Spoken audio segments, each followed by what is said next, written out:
Hello, everyone, and welcome to NFFC Champions Podcast Week. I'm your host, Greg Ambrosius, and all this week I've been interviewing our great 2024 NFFC National Champions. My fourth and final guests of the week are the 2024 Primetime Championship overall champions, Mark Srebro and Jason Emma. They will also be inductees, our newest inductees, into the NFFC Hall of Fame. We do that on Saturday, September 6th in Las Vegas. Guys, welcome to the show. Hey, thanks for having us, Greg. Thank you, Greg. Excited, a little nervous, I'll be honest. Hey, when I said newest inductees to the Hall of Fame, I saw a nice smile on both your faces there. What does that mean to you guys? I guess I'll take this because he already knows how it feels to be a Hall of Famer. It feels like all the time we put into it finally came to it got to a point where it's worth it. And we realized, you know what, we're pretty good at this. And it feels good. Good. Definitely. Mark, I've said this before, Fantasy Hall of Fame sounds kind of nerdish, but 22 years of doing this, and we've only had about 12 people recognized at this. And you know what? You're a Hall of Famer in the NFBC. You're the only one in both Hall of Fames. It's kind of nerdish, but it's pretty cool too, isn't it? Oh, it's really cool. I mean, I'll take it. To be the only person in for baseball and football is just a major accomplishment. And it's nice to be recognized as like the best in the game. You're the best at something in your life. Yeah. Does that go anywhere with your wife? Listen, he could tell you stories about my wife, but she only likes it if I'm cashing checks. Every other day of the year, it's like, why are you spending time doing this? Spend time with the family. So it's only an hour interview, Greg. That's good. I mean, I understand where she's coming from. Definitely. I've probably broken up some marriages because of this stupid game that I've created, but it's all good. Listen, NFFC and NFBC is like a family to us. Yeah. I mean, I don't know what I'd spend my time doing if you guys weren't in my life. We've been doing this since 2004? Yes. It's been incredible. So I want to thank you and Tom and the whole team. You guys are great. And it's one of those things we've got it to the point you're talking about his wife, my girlfriend Jennifer. They know we are planning our year-round fantasy baseball and fantasy football. It's become part of our it is part of our lives. Yeah. So thank you. We're keeping you out of trouble. I know that for sure. So again, congratulations on winning the primetime title against 1,056 teams. You won $250,000. And honestly, one of the most unbelievable finishes we've ever had. You jumped from 46th place to first place in the final week of the season. I mean, I know you probably already spent the money, but can you just believe how it finished, how it ended? Is it still kind of remarkable 8 months later? Go ahead. No, you can't believe it happened. Yeah. It was one of those things that we were so far behind, but it kept chipping away. Everybody did amazing. Yeah. And then when it came to the end, it was like, holy shit, I use the F word, but holy F, we just won the overall. So no, it hasn't really hit yet. When we're in Las Vegas and we're looking at everybody and you're going, and you're put us up there and you're like, they won the prime time. Yeah. It may sink in then. Yeah, we're going to talk about it because week 17 was over 5 days. Christmas was on Wednesday. Then we had games Friday, Saturday, Sunday, Monday. So it was an unbelievable finish. I know, Mark, you told me on the live stream that we did earlier this summer, you don't even watch football. Now, come on, this final week, how do you not watch those last final games when you go from 46th to 4th to 2nd to 1st? Tell me you were not at a movie that Monday night. True story. Around 7 o'clock that Monday night, I made a decision to shut off my phone, which I did until the end of the football game.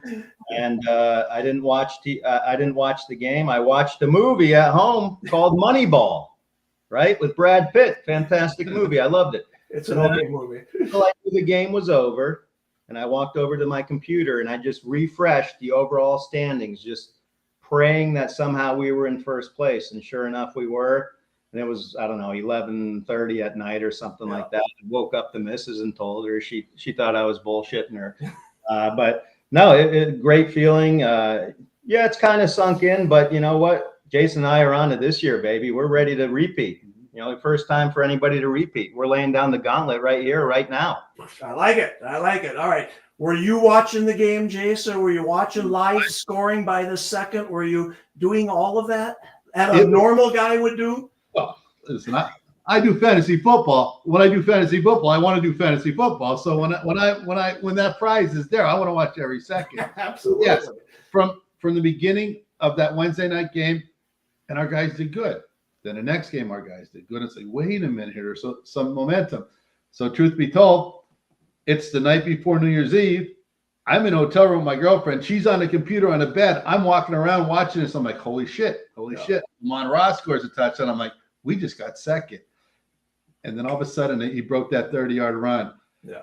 Gibbs, and I'm like, we just won the motherfucking overall. And so, yes, I watched every snap. Of course. Hey, now, what Jason doesn't tell you is he cut like 5 years off his life with the stress. I was back watching Moneyball. That's another story, right? Yeah. That's why you're all great, definitely. I do have to ask you, I mean, Randy Meckles, who's a great player himself, had no players left. He was up by 43 points. Do you feel like that's a bad beat for Randy, though? Do you have any? No? Couldn't care less. Oh, my goodness. Oh, my goodness. Oh, my I mean, on one hand, it was pretty bad beat. But I think the guy entered like 43 times. So, we only had a couple of chances. He had 43 to win it. So, yeah. All right. Sounds good. All right. We're going to talk about this championship in a little bit. But first, let's talk about your Hall of Fame honors, your history in the NFFC. I mean, you guys are charter members, which means you joined in 2004. You've played every year for 21 years, 22 years going this year. You won our very first classic overall title. Now, Mark, I've got to ask, what made you join the NFFC in the first place? I mean, I kind of think you were in the WCOFF. I might be wrong, but I thought so. But how'd you find NFFC in 2004? Greg, this time of year, I think all my memory banks are used on trying to compete for your title this year. So I'm trying to think back. But yes, I was in the WCOFF before your event. And I forget how I found out about you. Maybe it was a magazine or something like that. Yeah. But then you and I, had some conversations, hit it off. And, I from that point on, I trusted you and, only you guys with my my money. Yeah. So I only play NFFC. But, yeah, I think that's kind of how it started. I saw you on the WCOFF message boards because think back, 2002, we didn't really have social media. That was really the first social media, honestly, in the fantasy space. And I'm watching it every day, and there's interaction, and there's smack talking, and I'm loving it. And I do see this Gordon Gecko guy on there, and he's smack talking, and people are coming back at him. This is WCOFF boards. And honestly, Lenny didn't like the boards, right? He didn't like that. When you came on our boards the first day, I remember going, holy shit, if we got this guy in here, because now we got some smack talking, and that's what we wanted, right? Like, we didn't know each other. We could all say we're the best fantasy player in the world, and nobody could dispute it because there was no track record at that time. So I do remember when you got on there, and I do remember calling you and talking about it, but I thought it was great having you in our contest, and I think maybe you felt accepted or something, but man, I enjoyed it all. That whole social media, that was awesome.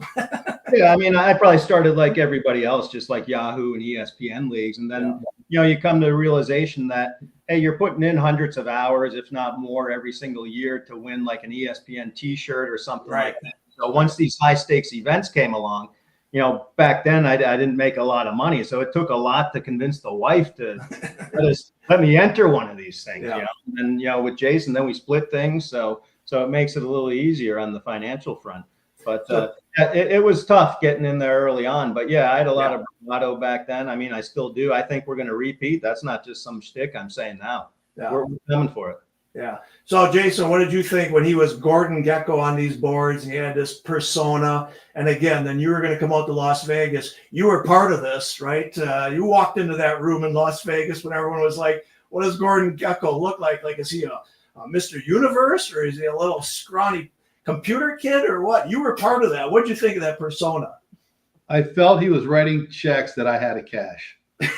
Yeah, he was writing your checks, actually. Right? Like it's not me, and I felt like, but in reality, it worked for people to know who we were when we walked in a room. Nobody knew it. The most popular person in a room was Meatloaf, and nobody knew who anybody else was. Right. So that made it fun. And to this day, a lot of the people, we sat next to Sean Childs the first day.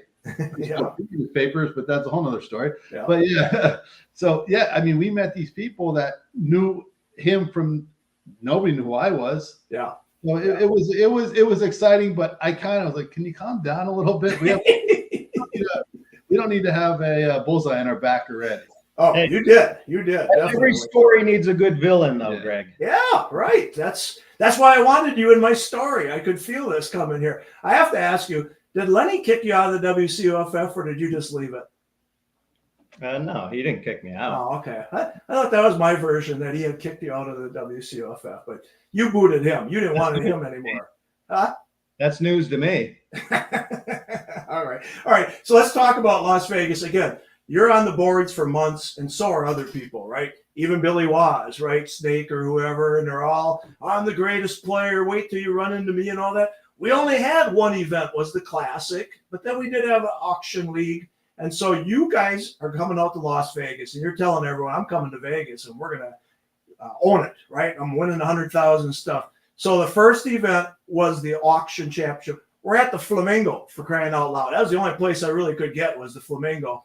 I didn't even buy drinks. I mean, I didn't have food and drink. I invited you up there, sit down, maybe we'll go out afterwards, but I didn't even have drinks. So you guys walk in and everybody looks at you.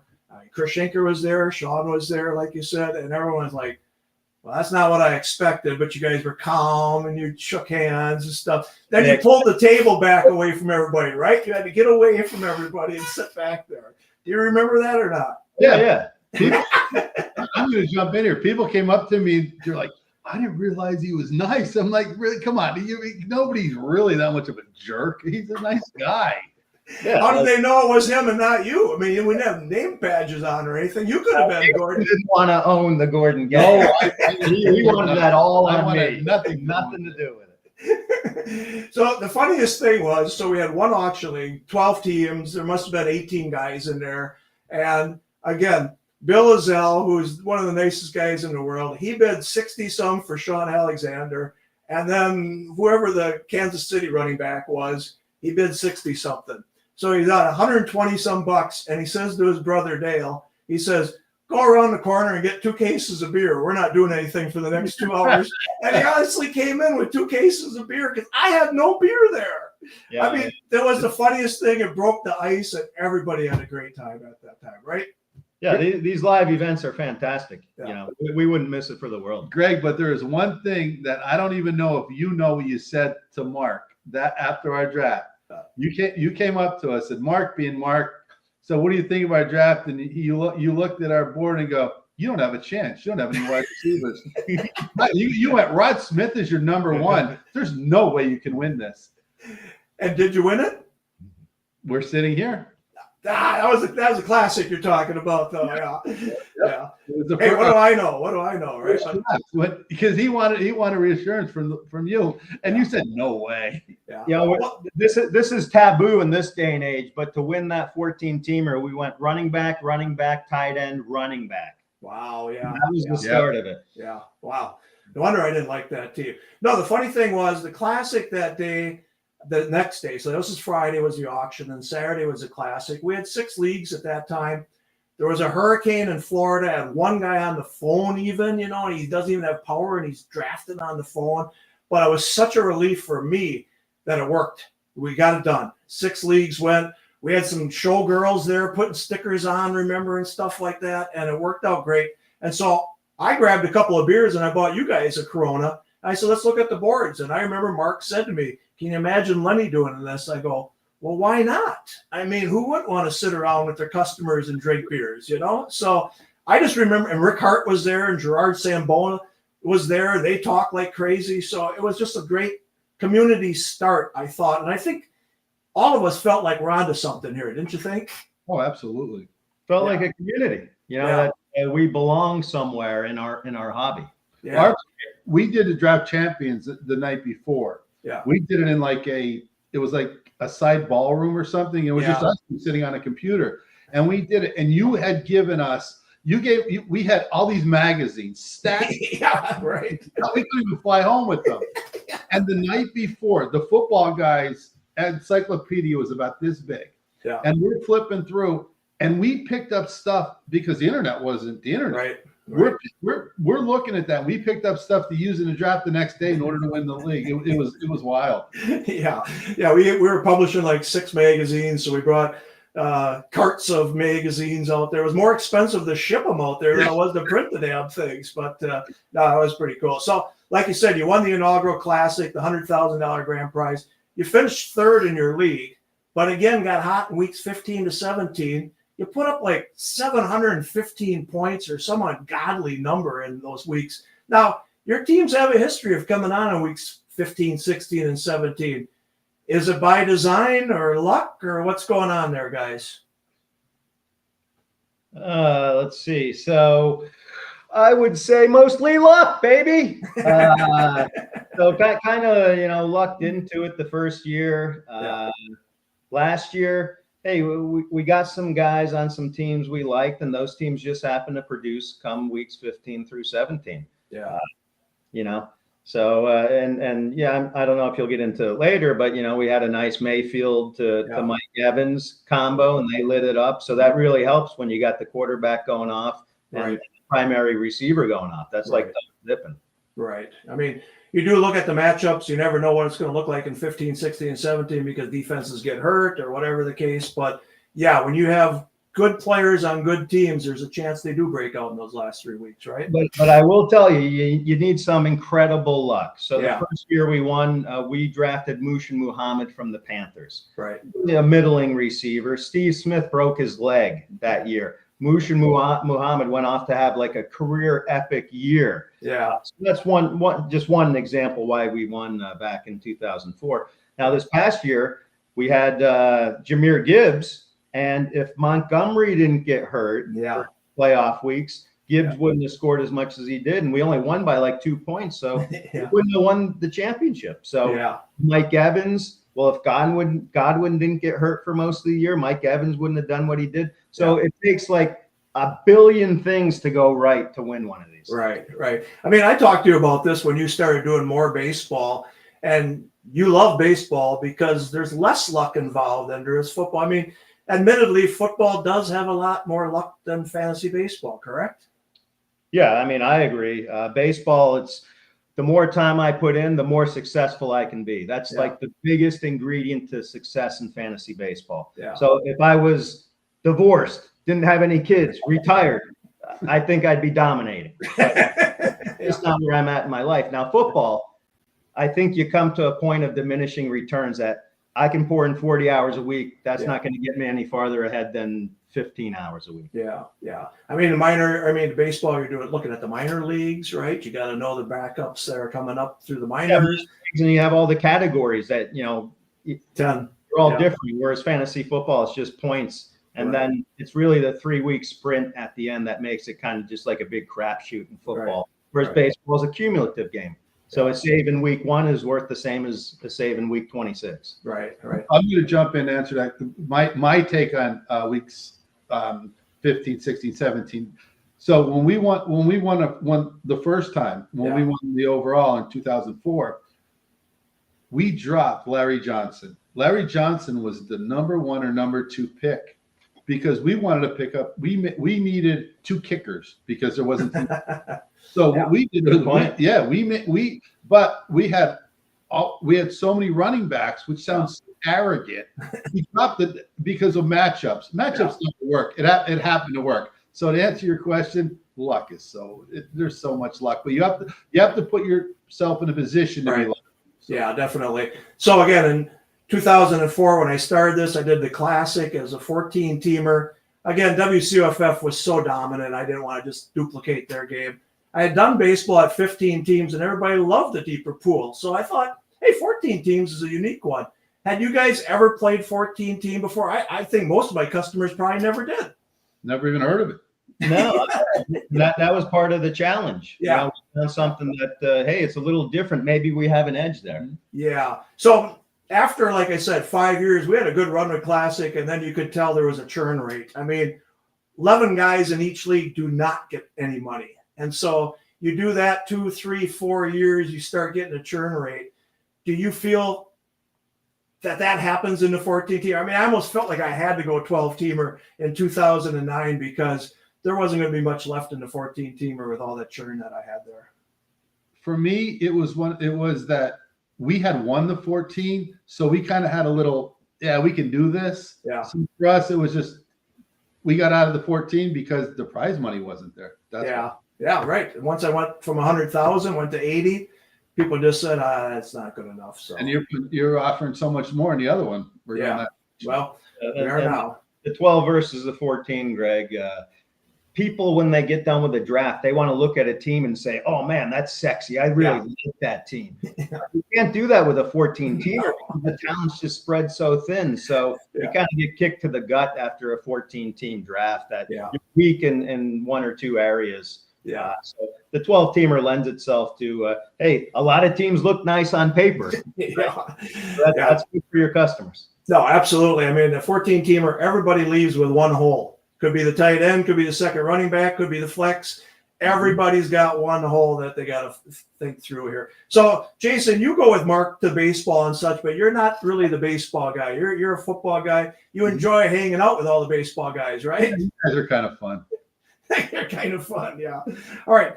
You guys still kept going to New York NFFC live events for a long time. You were competing in the Super, in the auctions there.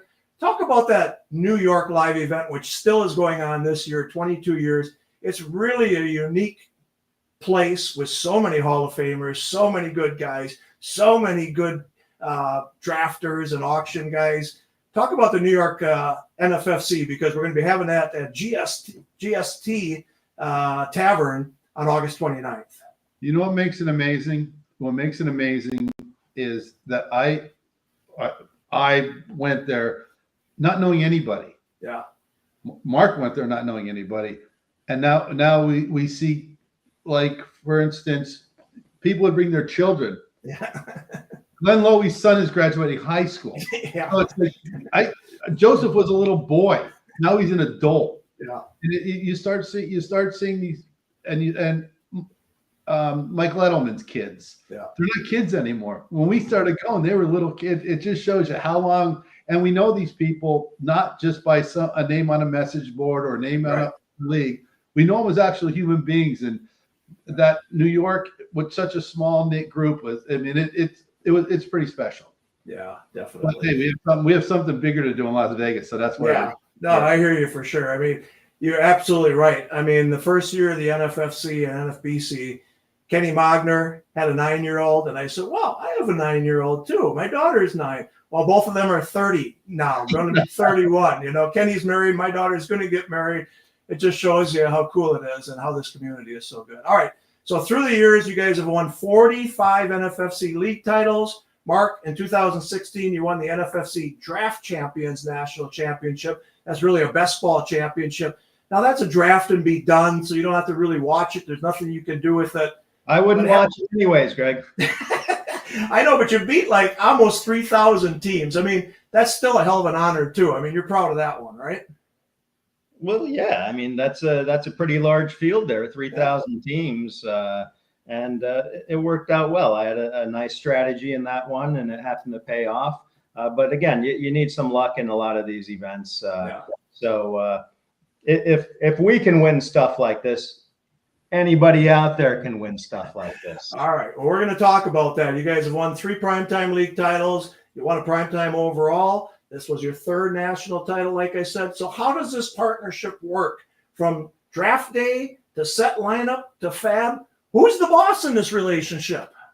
You ever been on a roller coaster? Called marriage, yes. Yeah, yin and yang, right? We're like complete opposites. I had the best quote Mark ever gave me. I called him one morning, and we're talking about players, and he goes, "Do you have a 6-sided dice?" I'm like, "Yeah." He goes, "Just roll it." That defines our partnership. But the simple part is, you can ask me about any player, and I will tell you that everything about him. Yeah. But I can make it good or bad depending on where he's coming from. If he wants, because he's a true numbers guy, which I'm not really a numbers guy, but I can look at. I'm looking at you. I should look at the camera, but I was told not to. So it's more about. I'm more of like a feel guy. I can look at the situation, the coaches, the scheme. Where he's a numbers guy, and we bounce it back and forth. Yeah. So, and if it comes down to something, and I'll say, hey, you know what, pick it. But there's never any hard feelings if it doesn't go right. Yeah, that's the important part, like Jason said. Yeah, there's no hard feelings. So we're all going to have bad takes, right? And we're all going to have good takes. So try and enjoy the good ones. The bad ones, you just dust off and say, hey, last time I had a bad take. Yeah. So that really doesn't affect us. We've been partnering since 2004. It's just great because he keeps me in check. I keep him in check, nice checks and balances there. Yeah. And we just work well together. He's kind of like my therapist throughout the year that how many times do I normally quit? Like I'd send you a text. I'm fucking done. Wait, let me check my phone. I don't know if he quit for 2025 yet. Nope, not yet. And this guy got hurt. We don't have a chance in hell anymore. We're done. Yeah, I would think he'd be impossible to be a partner with. That's for sure. I mean, I think it's tough being partners. It really is. I mean, Tom and I have partnered on teams, and we've got totally different ideas. We're alike on some players, but I think it's tough being partners. So I commend you guys for your success through these years. Yeah, thanks. So the beauty with us is we'll have a couple of teams. So if there's somebody he really likes, we'll try and at least fit him in on at least one team. Same goes my way. Yeah. Yeah, that makes a lot of sense. So we're going to talk about this primetime team, but I got one last question mark about history. I mean, you won 3 national titles in football. You can't take that for granted because you know how hard it is to win a national title. I mean, in baseball, you're in the Hall of Fame. You have the most main event league titles, 15-team leagues, and you haven't won a national title there. And I know you really, really want one there, but let's just point it out. It is not easy to win a national title. Don't take it for granted, right? No, it's not. In baseball, where I think it's more skill, you got some owners up there, that know their shit really well. So it's like Spartan against Spartan. So as good as I think I am, there's people that spend more time than I do. So I'm fighting a losing battle on that front. So I basically just try and do the best I can. And in football, I say it's a lot more luck, but how do you reconcile that with, hey, I'm part of 3 national championships? Yeah, it's not luck when you win 3. No doubt about that. So, all right, let's talk about this 2024 Primetime National Championship team. There's a team you drafted. Wait. Oh, hey, nice. There you go. I like that. Wait, should it be this way? No, it's perfect. It's perfect. And there you go. That's what you can win if you play, baby. If 2 people like us can win it, come on. That's like the magazine giveaway, right? Hey, I want to get off. I got another gift for you out there. It's something that'll be nice. And Jason, I'll get you one of these. Once I order the baseball ones, I'll throw one out there for you as well. So, but no, it's good stuff. And I always say you guys spend the money, so you need, one of those big checks and you need a plaque. So they last forever. So definitely. All right, let's talk about this championship team. You drafted this one on the Sunday morning of opening day, September 8th. I know you're back in that one this year too. So if anybody wants to take them on Sunday morning, they're there. You guys were 11-3. You finished first in points, so you won your league title, 2,087 points, and best record. And the best record. So you won the 7,000 right away. Right. You were 66th most out of the 1,056 teams in points. Okay, 66 heading into the championship round. Did you love this team at that time going in the championship round? What'd you feel about this one? It was our second favorite team. Really? Yeah, we had another one we thought was better. Yeah, to be honest with you. Cool. Okay. Yeah, so let's talk about. Go ahead. When you enter the playoffs, Greg, everybody on paper looks like they have an incredible team. So it's hard to say that you stand out. Right. And again, you were 66, but we take the weekly scoring average, so you might have been 4 or 5 points behind the first place team, right? So let's talk about this because I love the format. Take your weekly scoring average in, right? Now let's see what you do in weeks 15, 16, 17. In week 15, you scored 178.6 points. That's good. I mean, a good week is in the 140s, 150. You moved up to 51st. Then in week 16, you scored 173.35, moved to 46th place. I mean, you're not doing bad. Right. But nobody saw you. You weren't on anybody's radar to win this damn thing. Did you still think you had a chance? Jason, I'll go to you. All right. I broke down the team. quarterback situation was perfect. Yeah. With Baker. Evans, perfect. Lions situation. Before he burst my bubble Monday morning saying that the Lions didn't need to play for anything, but going into the week, I thought they did. Well, and they had a perfect matchup with Cincinnati. Yeah. With perfect matchup. Everything looked perfect. And like I said to Mark earlier, before this interview, it turned out to be perfect. So did I think we had a chance? Absolutely not. But if anybody had a chance, it was us. Yeah. And the reason you say absolutely not is because you were 71.72 points out of the lead. 45 teams ahead of you. Think about that. Let's just think right now as we're sitting here. Do you have any chance with 45 teams ahead of you and you're down by 71.72 points? No, 0%. Odds of winning, right, is 5% maybe. Like right? Who does that, right? So that just shows you how incredibly hot you need to run to win this thing. Right. Incredible. Like you were saying, the one scoring in the 170s, that's a pretty damn good score. We did that 2 weeks in a row, and we were sitting in 46th place.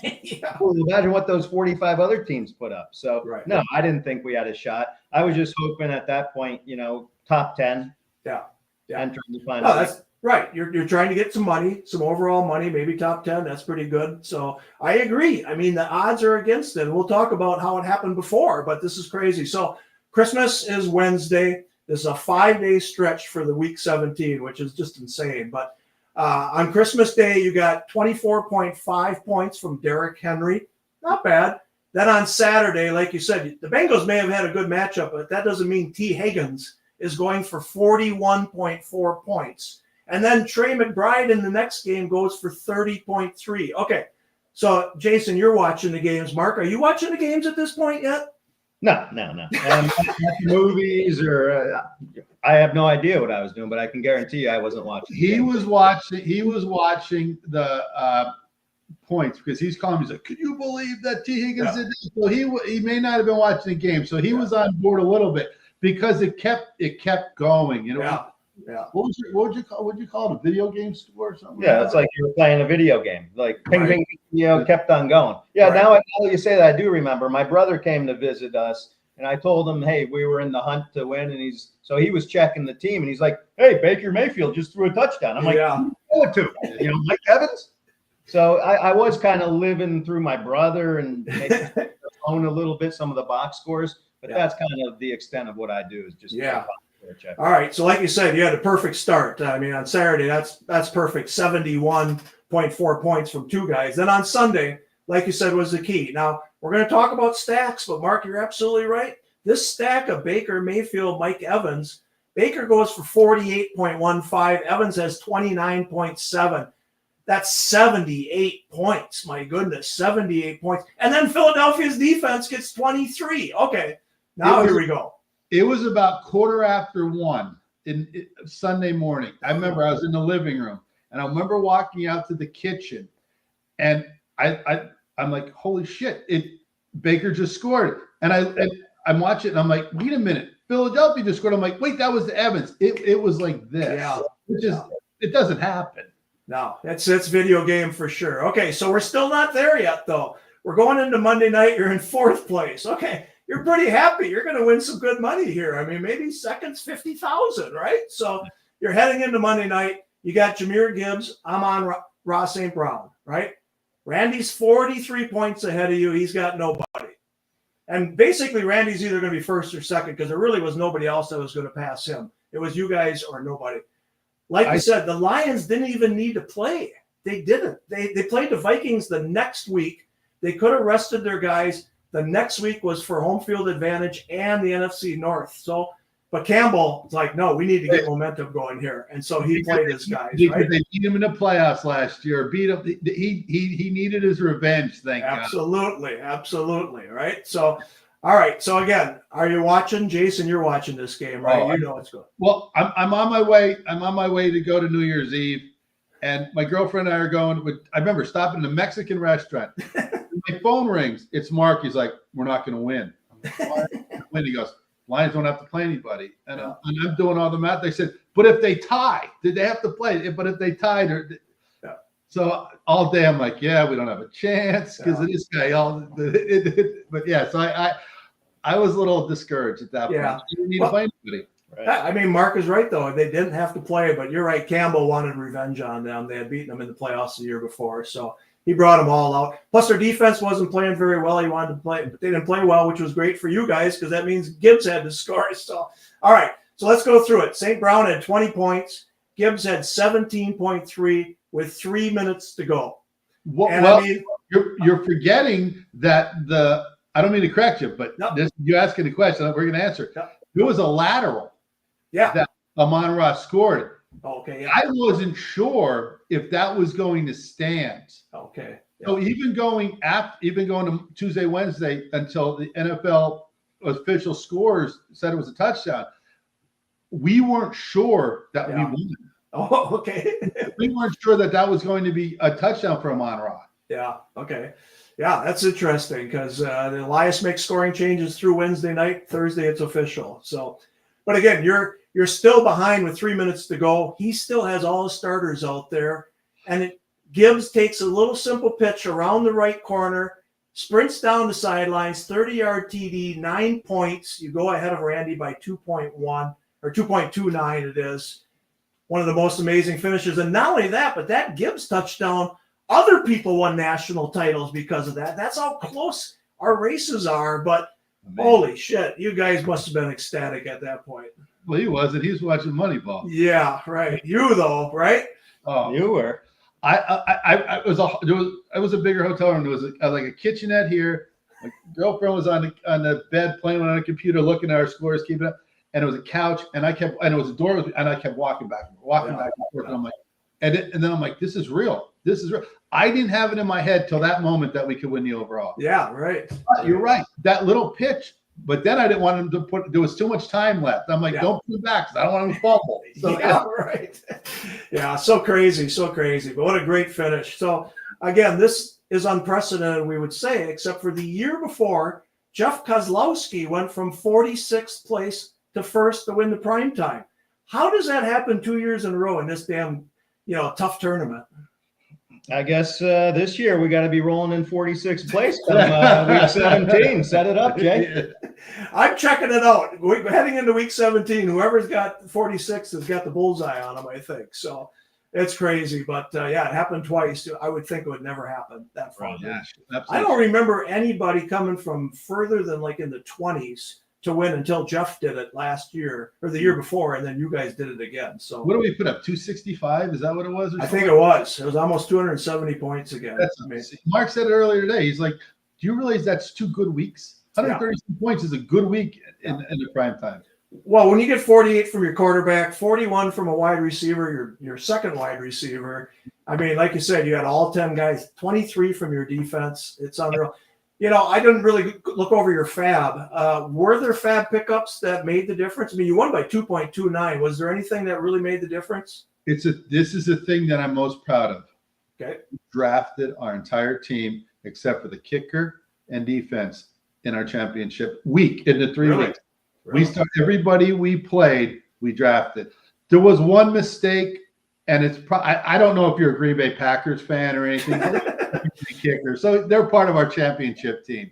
Yeah, I know you're a big Packers fan, but yeah, we picked up the Packers kicker and the Eagles defense. They were the only two starters that we did not draft. Well, it's interesting because people don't realize the kickers and the defenses can make a huge difference in these, right? And I mean, 23 out of a defense, double digits out of kicker. The year before, some guys won the title because they picked up Miami's kicker in week 13 or week 14. So, I mean, you can never rest, even though you don't hit every week. And Fab has been weak in football this year, or last couple of years, absolutely.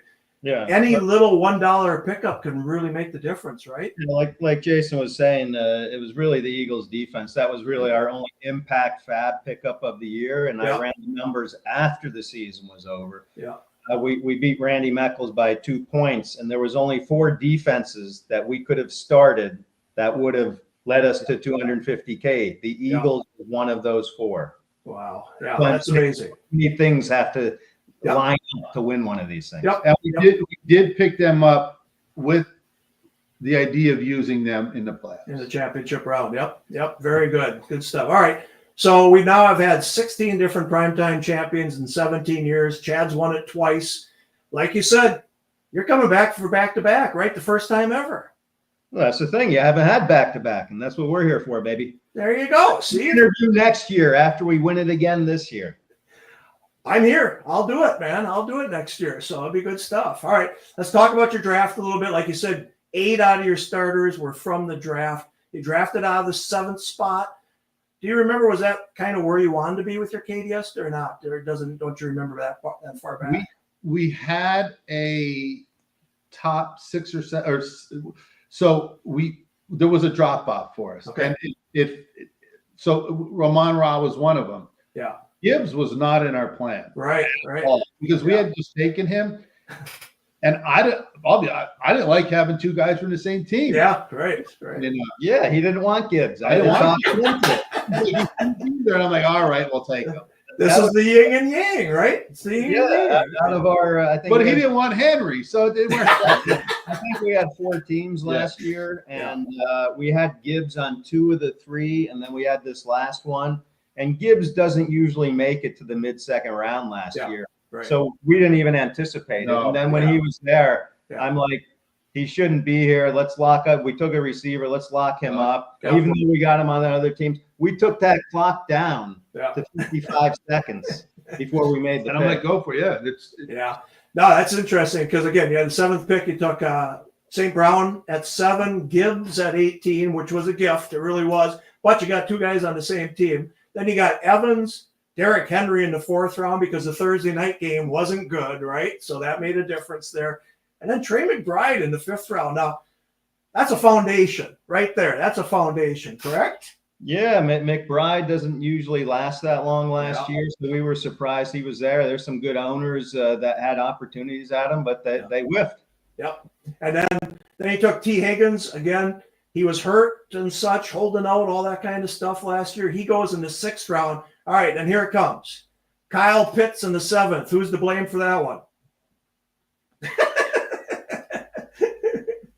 You took a shot, right?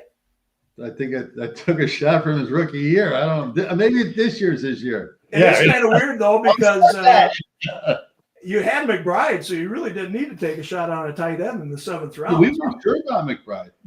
McBride was where we took him as a starter, but we wanted a solid backup. Well, it didn't turn out to be a solid backup. Yeah. We were giving the league mates a chance to catch up, Greg. I'm trying to create a division between you 2 right now, so I wanted to see who was at fault, but you put your hand up, so that was very manly of you. All right, so let's talk about the quarterbacks. You got Brock Purdy in round 11, Baker Mayfield round 15. So obviously you waited on QBs. Do you normally wait on QBs? And this year is an example because these top 5 guys are going pretty damn early. Are you in on those guys or not? You want to talk about the Jacksonville situation? Yeah. In on quarterbacks early? Not really. No, not when there seems to be a lot of talent that's slipping late in the prime times that I've seen. When you can get like a Jared Goff or a Herbert in like rounds 12, I mean, what are we talking about? Let's get the receiver running back in the 3rd or 4th round instead of the elite quarterback and try it. And guess what? Scoreboard speaks. We did it last year and we won it. We didn't need an elite quarterback last year to win. So I prefer to wait unless, let's say, Lamar Jackson's there in the 5th round. All right, then maybe I'll jump. Yeah. Okay. So last year, we didn't necessarily wait on quarterback. It's just the way it worked out because we had all these guys, quote unquote, falling to us. So we just we wanted Lawrence. Someone swiped them. So we had a choice. I believe we had a choice. I may be off with. I think we had a choice between Goff and Purdy. Yeah. I didn't want 3 guys from the same team. Yeah. Obviously, you see my take here on the stack stuff. It worked. So we took Purdy. It worked fantastic. And then Baker was we just needed 2 quarterbacks with the 20-man roster in the NFFC. You need to have 2 quarterbacks. Because if one goes down, your competitors are not letting you get a quarterback. Yeah. And we have Mike Evans. That's Yeah. I mean, I look back at the ADP. We took Mayfield like 2 rounds before his ADP. Interesting. We had that. Yeah. Okay. So let's talk about quarterback stacks. The quarterback wide receiver stack is very popular, and it has led to national championships. Mahomes, Kelsey, right? Allen, Diggs, Burrow, and Chase, obviously, before they were both going so high. So it does seem like you need to. That's why it's interesting that you passed on Goff, because, I mean, my goodness, that was the stack. And Goff was fabulous in weeks 15, 16, 17. But you said you got the Mayfield Evans one. But what are your thoughts on the QB wide receiver stacks? Yeah, it's a great point, Greg. So if we had Goff, we would have shattered our own record this past year. We would have been even better. So but we weren't completely buying in on the stack, obviously, because we would have took Goff. But it is important, like you said, all these instances where people have won the big money with a quarterback receiver combo. Yeah, definitely. And I mean, your combo was unique. I mean, there weren't a lot of Mayfield Evans combos in the championship round, obviously, or they would have come up with you, right? Right. Yep. But you're burying the lead. We didn't start him. I know it. We started 30 in a championship round. In weeks 15 and 16? No, 15. He was in that rain game. Okay. So we were mad at him, so to speak, and that's why we went to the Tampa situation. So we got lucky that it was perfect storm, no pun intended. Yeah, it was. I know Mark has something to say about that Thursday night game. We did not play the Tampa stack, so to speak. Okay. The championship round initially. Yeah, if we fully bought into the stack, we would have shattered our own record. That's what. Yeah, we played 30 the first week of the fantasy playoffs, and that turned out to be an epic mistake. We lost like over 30 points by not playing our other quarterback, Mayfield. So we can buy in fully to the stack, but we'll see if we can change some things this year. Hey, you get lucky sometimes, right? So you made Twice. You got lucky, but I mean, you made a lucky decision, but it turned out great. So, all right, let's talk about draft spots right now. You've been dabbling in some drafts and such like that. Do you like the early part, the middle part? What's it looking like this year if you had a preferred draft spot? Yeah, so after we won the primetime there, I fully bought into football this year. So I'm spending more time than I ever have on football. So I've been in a lot of drafts. You hear from a bunch of people, you can win from any spot. I kind of prefer to be up front. Just looking at the ADPs of where the players I like are falling, kind of up front works for me. Interesting, because there are a lot of people who like the back because they like the top 18 guys, 19 guys. So that's an interesting one. So I like it. I mean, back when we started the Classic in 2004, we didn't have third round reversal. And you guys have lived through this. We saw LaDainian Tomlinson and everybody winning from the 1 spot or 2 spot. Third round reversal was needed in 14 teamers. I'm sorry. If you're a 14 team league, won from the 11th spot. I know it. Very few people won league titles. I'm sorry. We won from the 13th spot when we won the Classic overall. Yeah, that's crazy because not many people did. I know Billy Wass said he won a league title from the 14th spot that first year. There were very few people. In fact, the worst part for me was I would announce the leagues and the draft picks, and I was like Santa Claus handing this out. Oh, I saw my phone ring. What's this? You son of a bitch! I got 14. You just stole it. I'm like, what? I mean, some people thought it was over before it started. For crying out loud! It's not the calls for you. Oh yeah, Greg, as a customer in those 14 team leagues, when you get a draft slot like 12, 13, or 14, it deflates you. It demoralizes. Yep. No, absolutely. So what are your thoughts on 3R and 12 teamers, though? Do you feel it's necessary? I mean, I think mandatory. I like it. Yeah, it levels the playing field. And mandatory. A lot of this is, well, you've run the numbers. I think you have them, Greg, to show there's, no advantage, everything's kind of an even playing field. But just the perception from the customer standpoint that if you get stuck at the 12 hole, you're getting an extra pick, before the folks picking early on. So yeah, I like it a lot. But I don't think 3RR or third round reversal is exclusive. it's mandatory, but it has to be partnered with Right. yes, which is you get to for your drafts. Yeah. I think those two are hand in hand. I don't think they're mutually exclusive from each other. No, I totally agree with you. You guys tell us where you want to draft. We'll run the numbers and you'll get a preferred spot the best you can. To me, that's customer service. That's letting you guys have more control. I don't want more luck involved. I don't like having draft spots. I don't like giving a prize if you get the 7th pick 3 times in a row. I mean, that doesn't do anything for me. I want you guys to have control. Let me ask you this, Greg. So for baseball, Las Vegas is in March. You announced the picks for the main event with YouTube or something like that. Are you going to do that for football this time? So I'm not going to. There were people who said I should, but like we're not full. The key to doing that is you got to be full. So we got 69 out of 72 spots left. I got to send out to get these chips. I had the poker chips, and it's just a lot harder for me right now, living up at the cottage and all that kind of stuff. So I should do it for football. I think it would be cool, and I will do it someday, but I wimped out this year. So how's that for an answer? All right.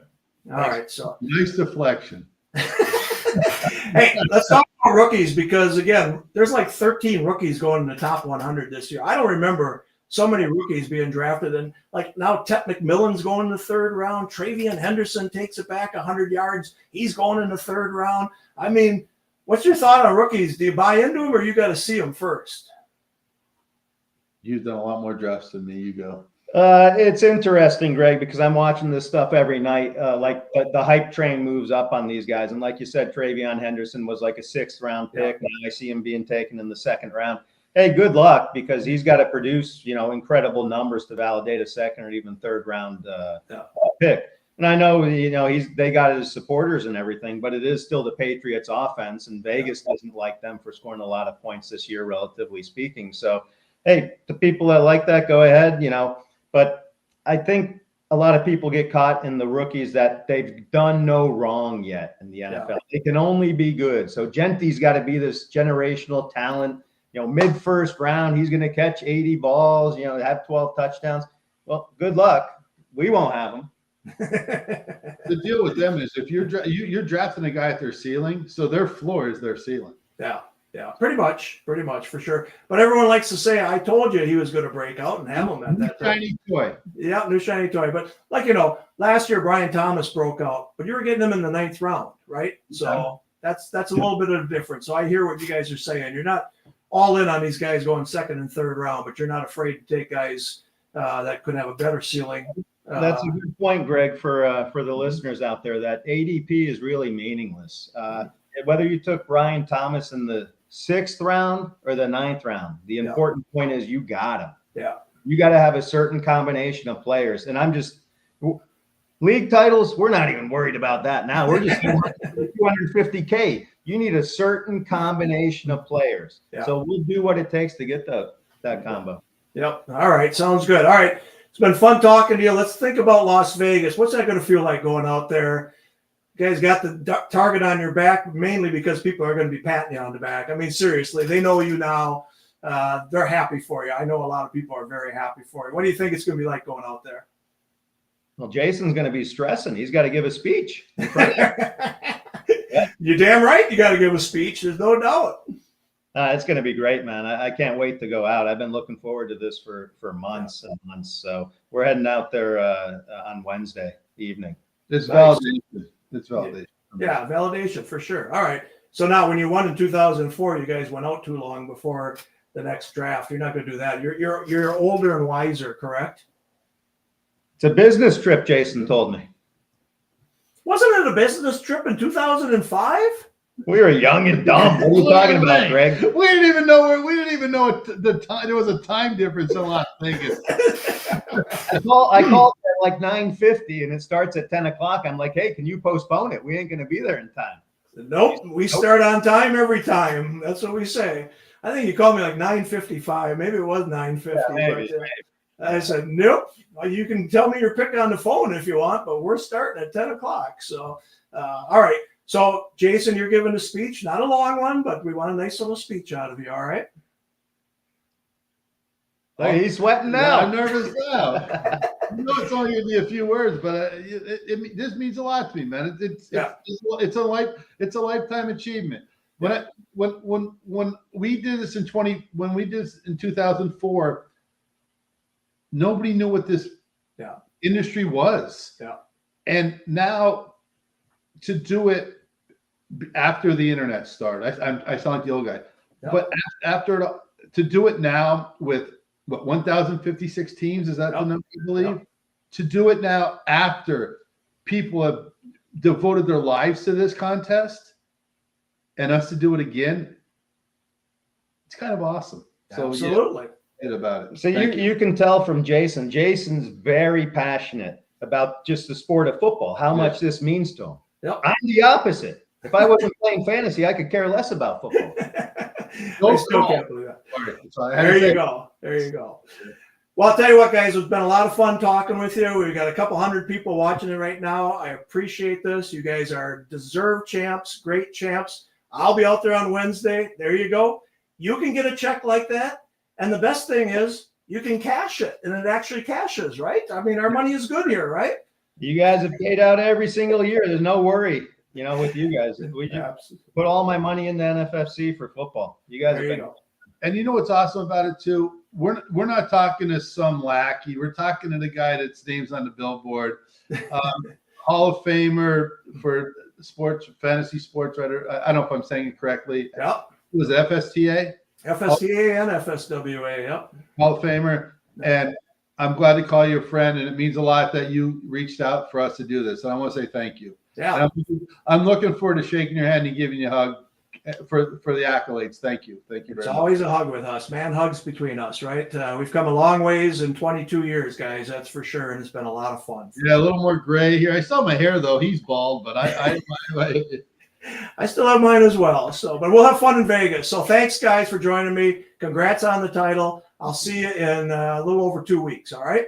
All right, Greg. All right. Thanks, everyone, for joining us today. Thanks for everybody who joined me during NFFC Champions Podcast Week. It was a lot of fun. We met some great people. So now get in the damn draft room and draft those winning teams. Play NFFC.com. You can see the promo code.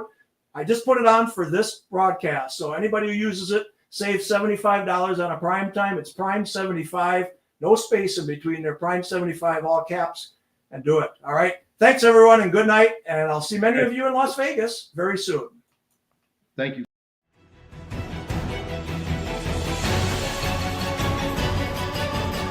Thank you for joining us on the High Stakes Fantasy Network podcast. To get in the game, go to playnfc.com.